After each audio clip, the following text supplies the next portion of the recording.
ปล่อยเบื้องพ้นการจับสลากการขันบาเตชิงแซมอาเซียนหรือว่ารายการเอเชียนฮุนไดคัพ2026นะปีนี้ก็จะเป็นฮอนไดนะที่ว่าให้การสนับสนุนส่วนปีที่มันมาก็จะเป็นมิซูบิชินะแต่ว่ารายการนี้จะจัดขึ้นในระหว่างวันที่24กรกฎาคม26สิงหาคม2026นะมันจะมีการจับสลากแบ่งสายออกมาอย่างเป็นทางการในมื้อนี้เนาะ15มังกร2026นะก็น่าสนใจนะ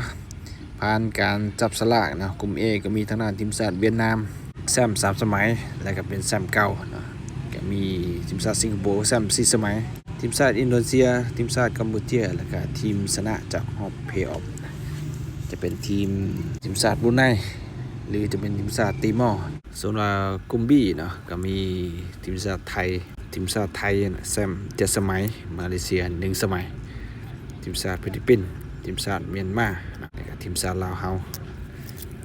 ถือว่าเป็นผลการจับสลากที่ว่าเพิ่นมีจัดออกมาในวันนี้เนาะ15มังกร2026ที่ว่าเพิ่นมีพิธีจับสลากออกมาในมื้อนี้15มังกร2025นะส่วนรายการนี้จะแข่งขันในระหว่างวันที่24กรกฎาคม26สิงหาคม2026นะส่วนว่าตารางการแข่งขันอาจจะเฮ็ดออกให้อีกครั้งหนึ่งเนาะอันนี้มันเฮ็ดด่วนซื่อๆรายการนี้จะเป็นรายการทีมชาติสุดใหญ่นะ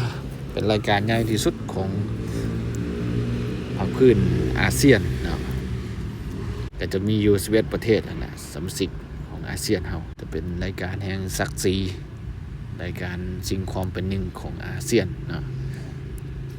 เอาย่อๆเนาะคลิปนี้เนาะอาจจะมาอัปเดตความเคลื่อนไหวต่างๆให้กันแล้วกัน